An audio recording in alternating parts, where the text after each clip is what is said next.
Boa noite, irmãos. Saúdo a todos com a graça e a paz do Senhor Jesus. Amém? Vamos dar início à nossa pregação da Palavra de Deus. Eu convido a igreja que está abrindo a Bíblia em Efésios capítulo 6, versículo 10 em diante, irmãos. Efésios capítulo 6, versículo 10 em diante.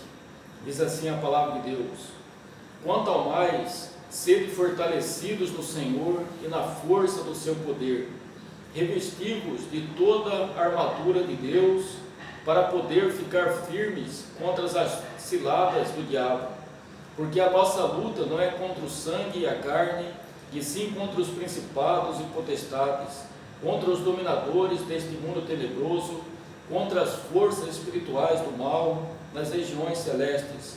Portanto, tomai toda a armadura de Deus, para que possais resistir no dia mau, e depois de terdes vencido tudo, permanecer inabaláveis. Estais, pois, firmes, cingindo-vos com a verdade, vestindo-vos da couraça da justiça.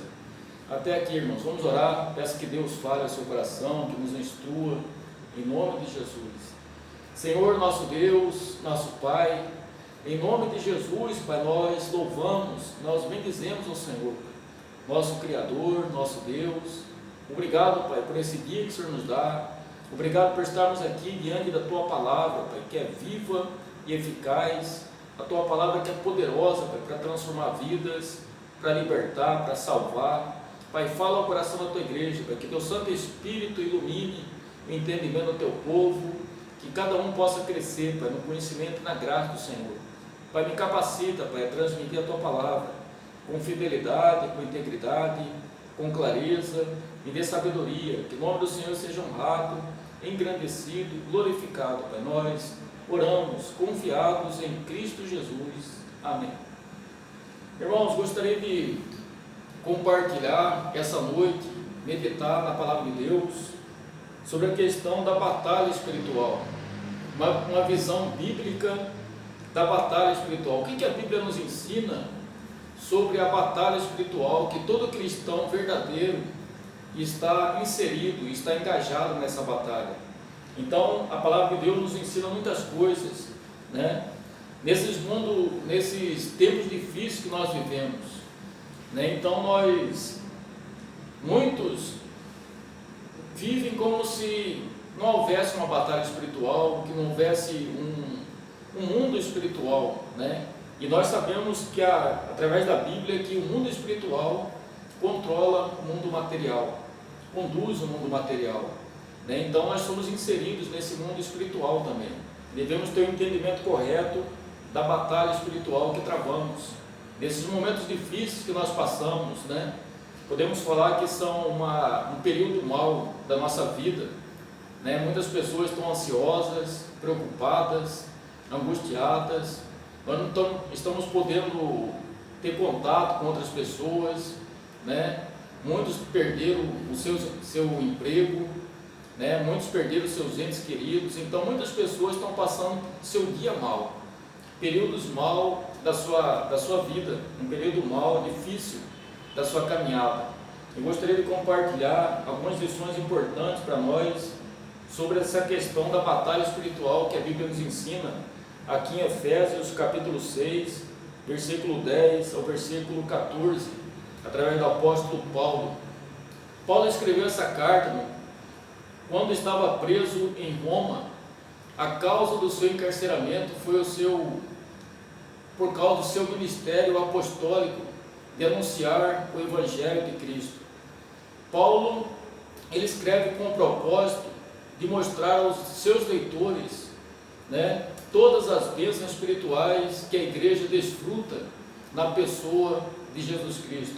No capítulo 1, ele fala sobre as bênçãos espirituais em Cristo, que é o perdão dos pecados, a adoção de filhos, a predestinação, a redenção, a conversão e o selo do Espírito Santo. No capítulo 2, Paulo fala da posição dos cristãos de vitória em Cristo Jesus. Eles foram transportados da escravidão do pecado da escravidão do diabo, da ira de Deus. Agora, em Cristo Jesus, a igreja está sentada à direita de Deus. No capítulo 3, o apóstolo Paulo fala sobre o ministério dos apóstolos. A eles, Deus revelou o mistério do Evangelho, o fundamento da igreja. A igreja de Jesus Cristo está fundamentada na doutrina do Senhor Jesus e dos apóstolos e nada mais. No capítulo 4, ele fala da unidade da igreja no Espírito Santo, no vínculo da paz. No capítulo 5, ele fala das implicações do Evangelho nos relacionamentos humanos, entre maridos e esposas, pais e filhos, servos e senhores. No capítulo 6, ele traz à mente da igreja que ela passará por momentos difíceis aqui na terra, neste mundo, para desfrutar das bênçãos recebidas. O fato da igreja estar em posição de vitória em Cristo Jesus, ressurretos e assentados nas regiões celestiais em Cristo, não quer dizer que nossos problemas acabaram. Então, os motivos para tomarmos a armadura de Deus, Paulo apresenta algumas razões pelas quais a igreja deve tomar toda a armadura de Deus. Em primeiro lugar, para podermos ficar firmes contra as astutas ciladas do diabo. Versículo 11. O propósito da armadura é que a igreja permaneça firme, fundamentada, firmada na sua posição de vitória em Cristo Jesus. Sabemos que a igreja ela é mais que vencedora em Cristo Jesus, que nada pode nos separar do amor de Deus. Mas a igreja é atacada pelo seu inimigo espiritual, o diabo, Satanás e seus anjos. Então ele arma ciladas contra a igreja. O segundo propósito de nós tomarmos toda a armadura de Deus é que a nossa luta não é contra o sangue e a carne, e sim contra os principados e potestades, contra os dominadores deste mundo tenebroso, contra as forças espirituais do mal nas regiões celestiais. Os cristãos não estão sendo atacados por outros seres humanos. O conflito da igreja é com seres espirituais muito mais poderosos e astutos, um exército numeroso, organizado, poderoso, astuto, que vai fazer de todas as formas para barrar, para destruir a igreja. E diante desse inimigo, a igreja só pode resistir tomando as armas espirituais fornecidas pelo próprio Deus. Nossa batalha, nós não batalhamos contra esses inimigos, usando métodos, fórmulas ou estratégias humanas. As armas da igreja são espirituais, fornecidas pelo próprio Deus. Mas nós, como igreja, nós precisamos estar atento a dois erros fatais que a igreja tem cometido. Muitos na igreja cometem esses dois erros fatais nessa batalha espiritual. O primeiro erro é ver o diabo em tudo que acontece. Há uma grande tendência em muitos crentes ver o diabo em tudo que acontece, tudo mal que acontece, ele vê que procede do diabo. Por exemplo, a luz da igreja apagou, o diabo. O microfone falhou, o som, o diabo. O pastor engasgou, o diabo. A irmã do louvor desafinou, o diabo. O irmão levou um tombo, escorregou, o diabo passou o pé nele. Você vai visitar, evangelizar, o pneu do carro furou, o diabo. Então nós temos que ter cuidado com essa visão distorcida da Bíblia. Segundo, por outro lado, é não estar atento, desprezar a existência e a ação do diabo no mundo. Crentes que vivem como se fosse ateu em relação ao diabo. Muitos crentes acham que o diabo não existe. E a Bíblia é muito clara, da mesma forma que existem os anjos de Deus, que acampam ao redor do seu povo e os guardam, a Bíblia também nos orienta que o diabo ele está em derredor, como leão que ruge procurando alguém para devorar. Uma das estratégias mais eficazes do diabo contra a igreja é trabalhar em silêncio, né? O diabo ele não trabalha geralmente fazendo barulho, manifestação, não. Ele trabalha em silêncio, na surdina. Quanto menos percebido ele for para a igreja, melhor para ele. Quando os crentes falam que o diabo não existe, não tá vigiando, aí que ele vai armar ciladas, vai armar o laço, a tentação para derrubar os crentes. Então nós temos que estar atentos. O diabo ele trabalha no silêncio, na surdina. Precisamos ter uma visão correta, bíblica, da batalha espiritual que estamos inseridos, irmãos. Então a Bíblia fala: tomai toda a armadura de Deus para que possais resistir no dia mau, e depois de ter desvencido tudo, permanecer inabaláveis. A razão pela qual devemos tomar toda a armadura de Deus e ficar preparado, diz Paulo, é porque haverá de chegar o dia mau. A que Paulo se refere com o dia mau? Eu creio que são períodos da nossa vida em que o diabo ele vai atacar com mais ímpeto, com mais força, né? São momentos da nossa vida que estamos mais vulneráveis, fragilizados. Pode ser a doença na família, pode ser uma dificuldade financeira, pode ser o desemprego, a crise no casamento, pode ser a morte de um ente querido. Nesses momentos de tristeza, de abatimento, nesses momentos o tentador vai nos atacar.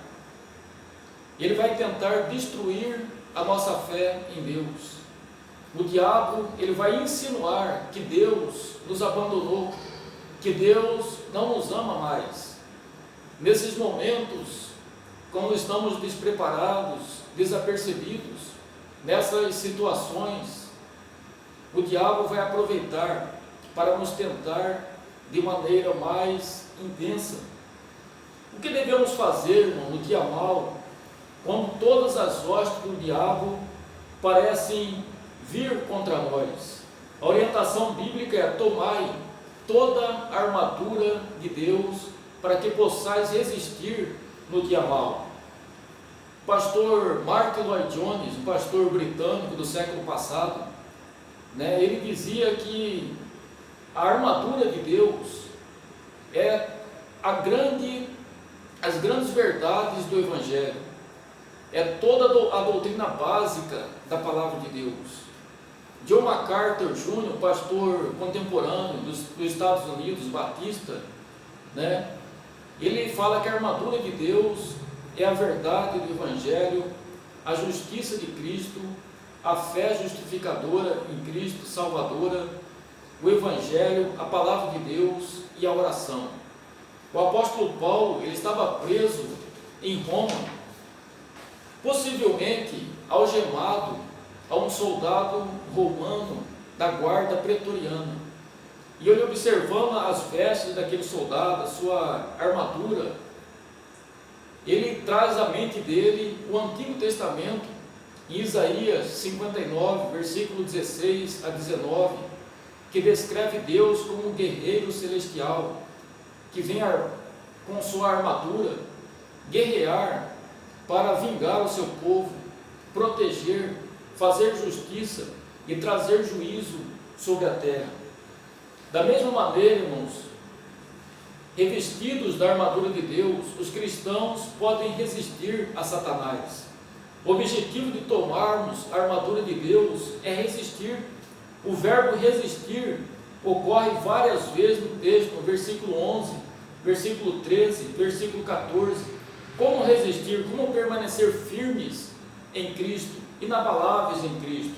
Então ele diz aí no versículo 14 a 18, as ações que precisamos tomar para obedecer a ordem de Deus, de resistir firme contra as ciladas do inimigo.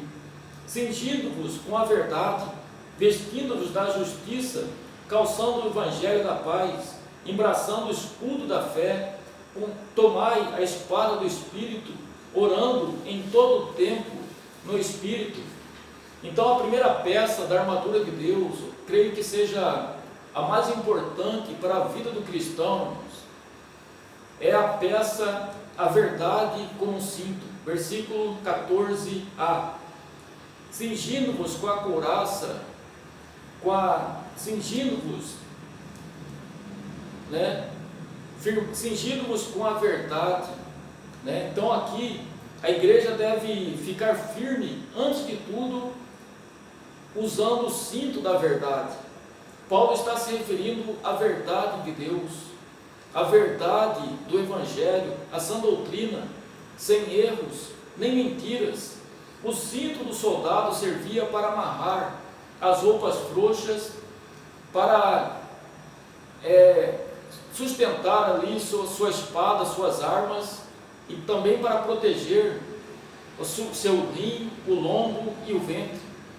Talvez uma das armas mais poderosas de Satanás contra a igreja seja o erro religioso, as heresias. Espalhando as heresias, as falsas doutrinas, Satanás consegue fazer que muitos fiquem confusos, sem saber o que é certo, o que é errado, sem trazer crescimento espiritual, sem direção, sem orientação certa da palavra de Deus, desviando os homens da verdade de Deus. Satanás consegue fazer que muitos venham abandonar a fé, venham naufragar na fé, venham apostatar da fé. O diabo levanta resistência contra os verdadeiros pastores. O diabo, ele cega o entendimento dos incrédulos para que eles não compreendam as verdades sobre Jesus. 2 Coríntios 4:3.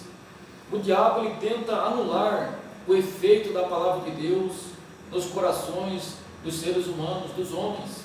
A parábola do semeador, Lucas capítulo 8, versículo 5 e versículo 12 fala sobre isso. Então o evangelho, ele é anunciado, mas o diabo, ele rouba essa mensagem do coração dos homens. Ele distrai a atenção dos ouvintes com as preocupações do mundo.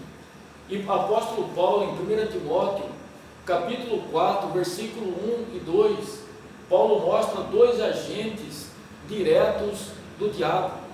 Ele diz lá: ora, o Espírito Santo afirma expressamente que nos últimos tempos alguns apostatarão da fé por obedecerem a espíritos enganadores e ensinos de demônios, pela hipocrisia dos que falam mentiras e têm cauterizada a própria consciência. Paulo aqui fala de espíritos enganadores, de demônios que são capazes de produzir doutrina, né? Então engana-se aquele que acha que os demônios, o diabo, ele não conhece teologia. Ele é mais preparado dos melhores preparados, dos pastores.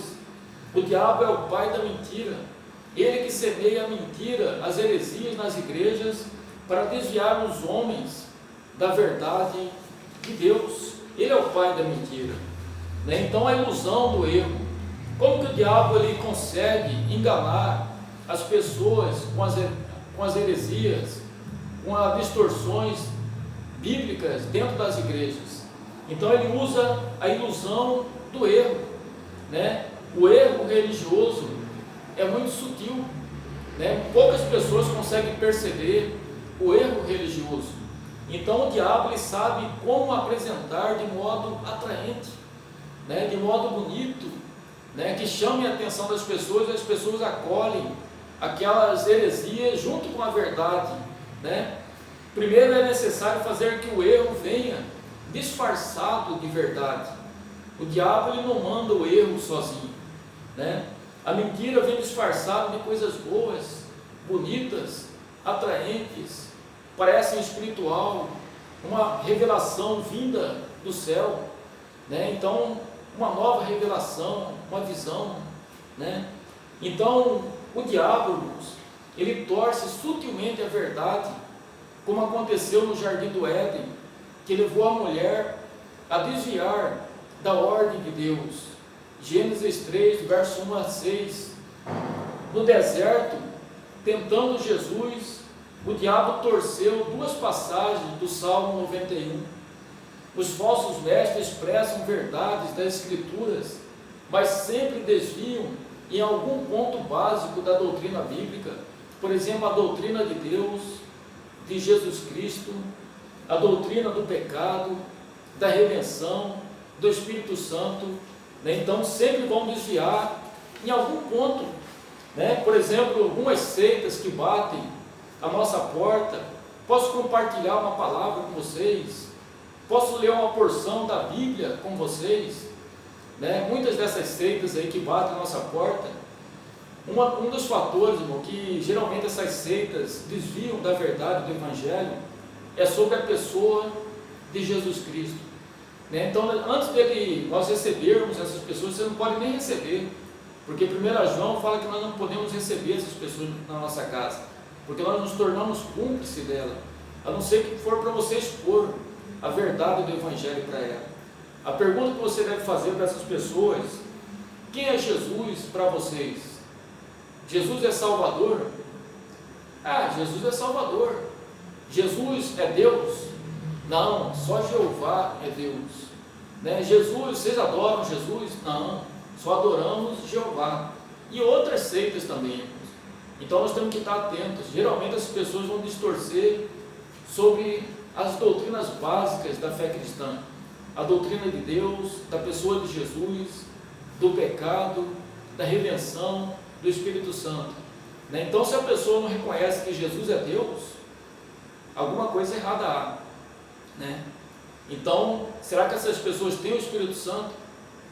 Porque o Espírito Santo nos ensina toda a verdade da palavra de Deus, toda a verdade sobre Jesus, e a Bíblia nos mostra que Jesus é o próprio Deus, segunda pessoa da Trindade. Então, em 2 Coríntios, capítulo 11, versículo 13 a 15, mostra que o diabo se disfarça de anjo de trevas em anjo de luz. O apóstolo Paulo, ele admitiu a possibilidade de um anjo vindo do céu anunciar um evangelho distorcido aos homens. Gálatas 1:8. Quase todas as seitas reivindicam que começaram com uma revelação sobrenatural, né? Com uma revelação vinda do céu, mesmo com uma aparição de anjos. Por exemplo, Maomé anunciou sua nova religião, afirmando que Deus lhe havia revelado uma nova verdade, né? Então havia uma nova verdade, é uma das características das seitas. Joseph Smith, fundador dos Mormons, ele afirma que recebeu a visita do anjo Moroni, que lhe mostrou onde estavam as placas de ouro com a verdade divina. Allan Kardec liga o nascimento da sua doutrina, o Espiritismo, ao fenômeno sobrenatural das mesas girantes, né? Então nós temos que tomar cuidado, irmão, com os ensinamentos distorcidos. Nós temos que examinar nas Escrituras. Quando a pessoa falar da palavra de Deus, falar de Jesus, nós temos que ser crentes bereanos, como diz lá em Atos. Quando Paulo pregava, quando Paulo ensinava, eles examinavam nas Escrituras para ver se realmente era aquilo que Paulo estava ensinando, estava pregando, né? Não devemos dar crédito a qualquer palavra, né? A qualquer ação espiritual, sobrenatural, né? 1 João 4, ele diz lá: provai os espíritos, porque para ver se eles procedem de Deus mesmo, né? Então, a marca, irmão, das seitas, dos falsos ensinos, é a revelação extra-bíblica, é uma nova verdade, é uma nova revelação, uma visão, né? O fundador, ele teve um sonho, né? Deus me revelou algo novo para a igreja, um ensinamento novo. Então, toma cuidado, a Escritura não é suficiente para essas pessoas. Então, tem sempre um novo livro, uma nova revelação, né? Extra-bíblica. Então, nós sabemos que a palavra de Deus é nossa única regra de fé e prática. É toda a revelação que Deus nos deu na palavra de Deus. Apocalipse, o último capítulo, quando ele termina ali falando das revelações de João em Apocalipse, ele diz que ninguém pode acrescentar nem tirar da palavra de Deus aquilo que Deus nos revelou na sua palavra. Então não posso acrescentar nem tirar, né? Porque você é amaldiçoado por Deus. As Escrituras, irmão, advertem que as forças das trevas, ela tem capacidade para produzir fenômenos sobrenaturais. Os feiticeiros de Faraó, os mágicos do Egito, eles foram capazes, através das ciências ocultas, fazerem alguns milagres, da mesma forma que Moisés e Arão fez diante de Faraó. Êxodo capítulo 7, verso 10 e 11. 2 Tessalonicenses capítulo 2, verso 9, diz lá: ora, o aparecimento do iníquo é segundo a eficácia de Satanás, com todo o poder e sinais e prodígios da mentira. Prodígios podem ser efetuados por demônios operadores de sinais para dar autoridade à mentira, para dar credibilidade aos falsos ensinos, né? Uma pergunta: como que as pessoas, eles acreditam, eles caem nesses falsos ensinos, né? Por quê? Porque o diabo, ele sabe, irmãos, que o ser humano, as pessoas, são deslumbradas, fascinadas com o sobrenatural, com sinais e maravilhas. Desde a época de Jesus, as pessoas falavam: Senhor, mostra um sinal para nós, se nós vermos, nós creremos, né? Então as pessoas são fascinadas com sinais, e a Bíblia fala que nós precisamos ver para crer. Nós temos que crer na palavra de Deus, né? Então Mateus capítulo 24, versículo 24, nos orienta sobre o final dos tempos: porque surgirão falsos cristos e falsos profetas, operando sinais e prodígios para enganar, se possível, aos próprios eleitos. Mas não será possível enganar os eleitos. Os eleitos estão baseados, firmados na palavra, na verdade de Deus. Os eleitos têm o Espírito Santo que nos ensina toda a verdade da palavra de Deus, o outro Consolador que habita em nós, um verdadeiro cristão, né? Mateus capítulo 7, 21 a 23 ainda, diz lá: nem todos que me dizem Senhor, Senhor, entrará no reino dos céus, mas aquele que faz a vontade de meu Pai que está nos céus. Muitos naquele dia, no dia do juízo, vão dizer: Senhor, nós profetizamos em teu nome, nós expelimos demônios em teu nome, nós fizemos muitos milagres em teu nome. E Jesus vai dizer explicitamente: nunca vos conheci, apartai-vos de mim, todos vós que praticais a iniquidade. Então nós vemos que não basta, irmãos, falar em nome de Jesus, não basta ter sinais e prodígios, expulsar demônios, né? Que isso não autentica que a pessoa é de Cristo verdadeiramente, né? Se Cristo fala: apartai-vos de mim, nunca vos conheci, porque essas pessoas nunca nasceram de novo, fizeram milagres, expulsaram demônios, usaram o nome de Jesus, o nome de Deus, mas nunca tiveram o Espírito Santo nelas, nunca foram de Jesus, nunca nasceram de novo. Quem que usava essas pessoas? O diabo, Satanás, com todo o prodígio e sinais e poder, né? Prodígios da mentira para enganar as pessoas. O diabo, ele é astuto, irmão. Então nós temos que estar atentos. A igreja não podemos estar, tem que ver sinais e maravilhas, né? Pega alguns textos isolados da Bíblia para enganar as pessoas. Nós temos que examinarmos as Escrituras, nós temos que conhecer a palavra de Deus para não ser enganado pelos falsos profetas e falsos ensinos. Sempre vai existir, irmãos, essa relação entre o sobrenatural e os falsos ensinos. Por isso a Bíblia nos orienta a não dar crédito ao milagre sem analisar a sua doutrina, né? Deuteronômio, verso 18, capítulo 18, versos 21 e 22, mostra que o teste do profeta não era só se a sua profecia se cumpria, mas se o seu ensinamento estava em harmonia com a lei de Deus.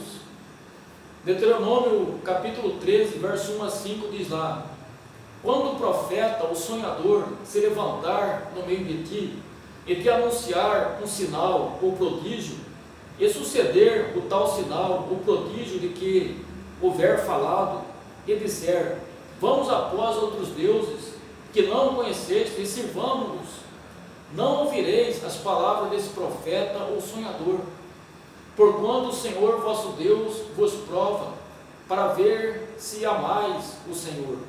Ou seja, a prova se o profeta é verdadeiro, não é simplesmente se cumpriu a profecia, se houve o sinal, o milagre, né?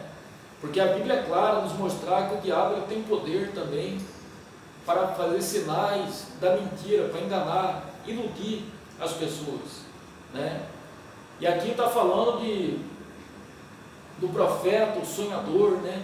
Vamos após outros deuses.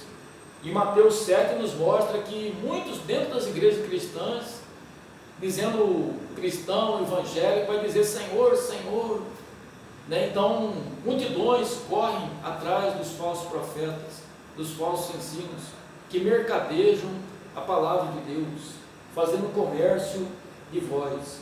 Devemos estar atentos, irmãos, né? Nessa batalha espiritual, a principal arma do inimigo é as heresias, a distorção da palavra de Deus. Foi assim desde o início, desde Gênesis, e sempre será assim, para enganar, para desviar muitos da verdade. O apóstolo Paulo fala sobre Alexandre e Filejo, né, que desviaram da verdade, abandonaram a fé, apostataram da fé, vieram naufragar na fé, porque não tiveram fé na palavra de Deus e bom senso. Então, cristãos, temos que estar muito atentos, irmãos. Esses tempos, conversando com uma irmã da nossa igreja, né, presbiteriana, e ela me disse assim: pastor, uma irmã de uma outra igreja, lá no meu serviço, me revelou coisas da minha vida, né? E Deus falou no meu coração, né? Eu falei: irmã, toma cuidado, né? Porque o diabo também conhece a sua vida. Muitas pessoas ficam iludidas quando um homem de Deus, uma mulher de Deus começa a revelar algo da sua vida, coisa do passado. O diabo anda em derredor também, irmãos. Ele sabe, conhece a sua vida também. Não pense que ele não está em derredor te investigando, né? E vai falar muitas coisas. O diabo tem esse poder também. Nós temos que estar atento à palavra de Deus, uma sã doutrina, né? Nós somos crentes, irmão, que nós não precisamos ver as coisas para crer, tá certo? Bem-aventurados que não viram e creram, né? Nós cremos porque a palavra de Deus nos orienta, que Ele está comigo, não te deixarei, não te desampararei, os anjos do Senhor acampam ao meu redor, né? O cristão não precisa ter medo dos demônios, de Satanás, do diabo, porque nós somos mais que vencedores. Jesus já triunfou dele lá na cruz do Calvário, né? Lá em Gênesis já tinha prometido que o descendente da mulher, Jesus Cristo, pisaria a cabeça da serpente, e Jesus venceu o diabo lá na cruz do Calvário, e nós somos vencedores, mais que vencedores em Cristo. Precisamos estar atentos, irmão, vigilantes, para que possamos permanecer firmes contra as astutas ciladas do diabo, né? Muitas pessoas estão cabisbaixas, tristes, passando pelo dia mal, né? E precisamos estar firmados na palavra de Deus. Hoje é uma facilidade muito grande para nós estar pregando a palavra, fazendo live, mandando vídeos, mensagens, e há muitas heresias, há muitos falsos profetas, falsos ensinos, né? E você tem que estar firmado na verdade do Evangelho, irmão, na sã doutrina, para que você não venha naufragar na fé. Então o diabo vai tentar destruir a sua fé, né? E nós estamos passando momentos difíceis, pode ser um período mau da nossa vida, né? Então fica firme no Senhor, que Deus te abençoe, que Deus te dê a graça, que possamos estudar, meditar na palavra, né? Como podemos ser bem-sucedidos na nossa caminhada cristã, na nossa vida cristã, meditando na palavra dia e noite. Salmo 1, né? Antes o seu prazer está na lei do Senhor, e na sua lei medita de dia e de noite. Ele será como a árvore plantada junto à corrente de águas, que no devido tempo dá o seu fruto, e cuja folhagem não murcha, e tudo quanto ele faz será bem sucedido, né? Josué também recebe a ordem de Deus: não cesse de falar do livro da lei, antes medita nele dia e noite, para que tenha como fazer tudo que Deus ordenou, né? E será bem sucedido por onde quer que andares, né? Não te mandei eu ser forte e corajoso, não temas, porque eu, o Senhor teu Deus, sou contigo por onde quer que andares. Deus vai estar conosco, nós precisamos meditar na palavra de Deus, nas promessas de Deus. Que Deus nos abençoe, Deus abençoe o irmão, que possamos realmente meditar na palavra dia e noite, alimentar a nossa fé nas promessas de Deus. Que Deus nos abençoe. Vamos orar. Senhor, nosso Deus, nosso Pai, em nome de Jesus, Pai, nós louvamos ao Senhor. Obrigado, Pai, pela Tua palavra, que nos orienta, Pai, que devemos estar firmados, Pai, na Tua palavra, possamos resistir firme contra as astutas ciladas do inimigo, Pai, do diabo. Nossa luta não é contra o sangue e a carne, não é contra pessoas, mas é contra principados e potestades, contra os dominadores deste mundo mal, contra, Pai, em nome de Jesus, nos ajuda, Pai, a estar firmados na verdade do Evangelho, na sã doutrina. Abençoa a Tua igreja, abençoa o Teu povo, em nome de Jesus, para que nós oramos. Amém. Agora, irmãos, receber a bênção. Agora, irmãos, que a graça e a paz do Senhor Jesus, o amor de Deus, o Pai, e as eternas consolações do Espírito Santo esteja sobre a igreja, espalhada pela face da terra, hoje e para sempre. Amém. Irmãos, Deus abençoe, né? Que nos dê uma boa semana abençoada. Se Deus quiser, logo nós vamos estar voltando, né, a congregar, estar junto com os irmãos, né? E convido os irmãos, participe, irmão, das nossas reuniões online, da live, nossa reunião de quarta-feira. Participe, está sendo uma bênção estar junto com os irmãos, mesmo, né, na live. Nós edificamos um ao outro, oramos uns pelos outros. Temos orado pelos irmãos aqui de Poconé, os irmãos lá de Cuiabá, né, que possamos estar intercedendo uns pelos outros, tá certo? Que Deus nos abençoe. Um abraço, fica com Deus. Deus abençoe.